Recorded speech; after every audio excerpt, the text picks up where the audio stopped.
I grew up in Windsor, Ontario, and attended St. Andrew's Presbyterian Church for many, many years, right through my childhood, up until the time that I went to university.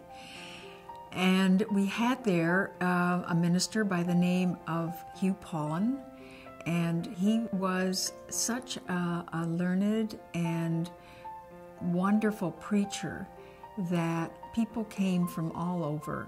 I hadn't realized at that time that this thinking of other places and other experiences that Dr. Paulin had introduced into his sermons caused me to make that part of my way of life, such that when I came to McGill and had a choice in subject, I chose the Comparative Religion course by Wilfred Cantwell Smith.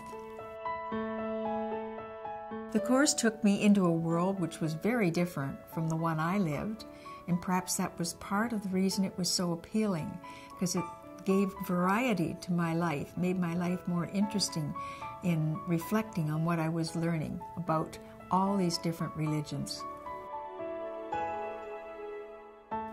I think for students today to have a basic knowledge of the other religions and the cultures that they produce enables them to think differently in any course of studies.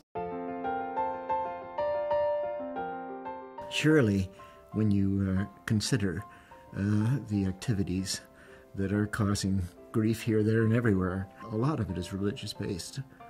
And this is the kind of thing that will cause people to stop and reflect on world religions. Is there a field of study that requires greater understanding than this one? In many ways, I don't believe there is.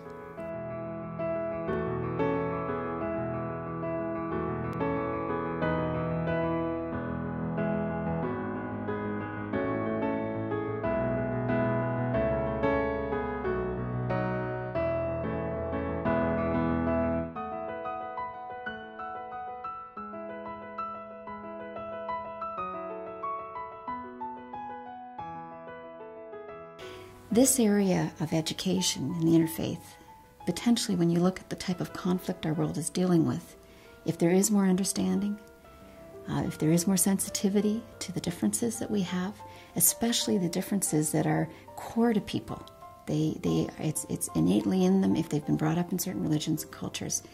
If you're able to understand that, you have the opportunity to reduce conflict. And if you reduce conflict, it too, just like research, has the opportunity to span out and potentially save lives.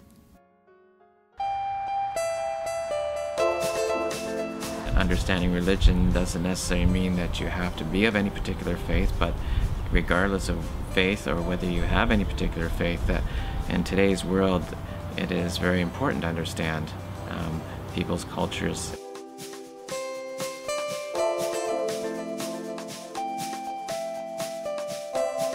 I would say this is a very worthwhile investment. It's not as precise as investing in the development of a medication or a surgical procedure. It is nevertheless an important contribution to how the world functions, to how our society deals with the diversity that has been growing within it for such a long time. The people of this world have, since the beginning of time, been people of faith and people of, for most of the history of the world, different faiths. And so to understand that, to learn that, to see the place that faith has in people's lives, and the absolutely vital role it's played in community and society for thousands of years, for millennia, and to do that in an intentional academic setting where there is peer critique, where there is a critique and learning coming from the professors,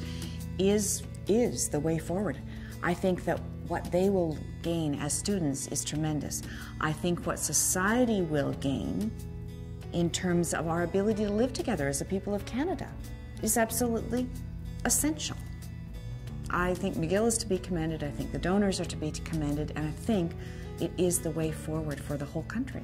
I think in a gift like this, the true measurement probably is decades out, when there will be, hopefully, thinkers out there and doers and leaders that might, like my mother, look back and say, I remember when I was in university and somebody opened my eyes to this area and how important it was for religion and culture to be understood so that I could understand my world.